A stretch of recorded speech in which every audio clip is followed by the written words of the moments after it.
গহপুৰৰ পুকপৰা ৰাজহ গাঁৱৰ নাম বিলুপ্তিকৰণক লৈ প্ৰতিবাদ। পুকপৰা গাঁওখন বিলুপ্তি ঘটাই খাটৰ গাঁও কৰাত ক্ষোভিত হৈ ৰাইজৰ প্ৰতিবাদ। গাঁওখনৰ নাম বিলুপ্তিকৰণ কোনোপধ্যে মানি ল'ব পৰা নাই গাঁওবাসীয়ে।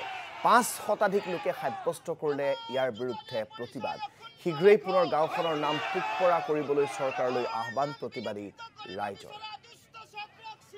আৰু এই সন্দৰ্ভত আমাক সবিশেষ জনাব আমাৰ সাংবাদিক পৰশ শইকীয়া।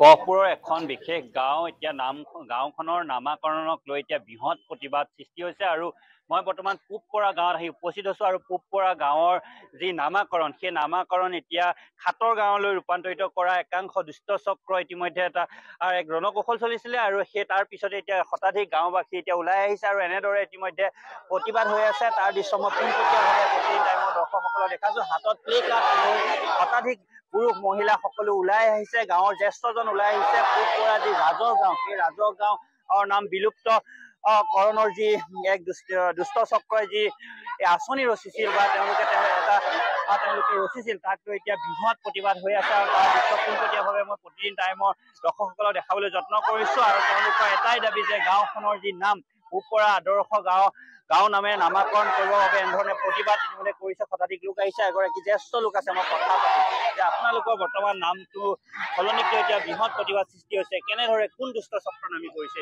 এতিয়া আমি সেই মানুহকেইজনক ধৰিব পৰা নাই। আমি বিধায়ক মহোদয় কথা মতে আমি যেতিয়া তেওঁলোকক পইচা দি আহিছিল, পইচা বিচাৰিবলৈ যাওঁতে তেতিয়া বিধায়ক মহোদয়ে কৈছে তোমালোকে এই হেৰিখনত শুৱনিখনত মানে খাটৰ গাঁৱত বুলি লিখিব লাগে আৰু লিখিলে তোমালোকক পোৱা পইচা আমি এতিয়াই আধা কিলো স্থাপন কৰি আমি পইচা দিম। তেতিয়া আমাৰ ভাবিলো এখন পুকপৰা চিটত 4খন গাঁও বহি আছে। পুকপৰা চিটটোত এই চিটটো কেনেকৈ আমি বিক্ৰী কৰি আমাৰ নামঘৰ বনাবলৈ পইচা আনিম? গতিকে আমাক পইচা নালাগে ছাৰ। গতিকে আমাৰ প্ৰজন্মসকলক আমি সোধা পোছা কৰি আমি এই প্ৰতিবাদী কাৰ্যসূচী আৰম্ভ বিধায়ক মহোদয়ৰ পৰা আপুনি কথাটো গম পাইছে? হয়, বিধায়ক মহোদয়ৰ ওচৰলৈ আমি 8জনীয়া এটা দল গ'লো। আমাৰ পইচা আহিছে বুলি ক'লো। তেতিয়া আমি পইচা গুৰিলৈ গ'লো। তেতিয়া বিধায়ক মহোদয়ে ক'লে যে এই কাগজ তোমালোকৰ পইচা আহি আছে, কাগজো দেখুৱাই দিছে আৰু এই কাগজত ঠাইত মানে আমাৰ খাটৰ পথাৰ লিখি দিব লাগে। লিখি দিলে 5 দিনাই আমাৰ ইয়াৰ আধা কিলো স্থাপন কৰিব আৰু সকলো পইচা নলী নলা বজাৰ সমস্তখিনি তেওঁ কাম কৰিম বুলি ক'লে। নহ'লে নকৰোঁ বুলি কৈছে?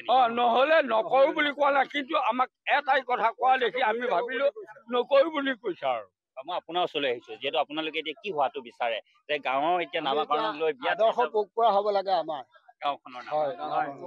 বাইদেউ বাইদেউ মই আপোনালোকৰ ওচৰলৈ অকণমান আহিব বিচাৰিছোঁ। মই আপোনাৰ ওচৰলৈ আহিছোঁ যে নামঘৰ এতিয়া গাঁৱৰ নাম এতিয়া বদলীকৰণক লৈ এতিয়া বৃহৎ প্ৰতিবাদ সৃষ্টি হৈছে। আপোনালোকে প্লে কাৰ্ড লৈ ওলাই আহিছে, কি ক'ব? আমি কি ক'ম? আমাৰ দক্ষিণ কলাই পুকপৰা গাঁওখন আমাৰ গাঁওখন নালাগে, আমাক খাটৰ পথাৰ নালাগে। কাৰণ আমি গোসাঁই মাটি খোৱা নাই, গোসাঁইৰ লগত আমি কোনো কটল দিবলৈ নাযাওঁ। আমাৰ ল'ৰা ছোৱালী কাগজ পত্ৰ পঢ়া শুনা লৈছে, কাগজ পত্ৰবিলাক কি হ'ব? এইবিলাকতো অথলে যাব। আমি আপোনালোকক এয়া ৰাইজৰ প্ৰতিক্ৰিয়া শুনোৱালো আমাৰ সাংবাদিক পৰশৰ জৰিয়তে। এইদৰে ৰাইজে প্ৰতিবাদ সাব্যস্ত কৰিছে গাঁওখনৰ নাম সলনিক কেন্দ্ৰ কৰি।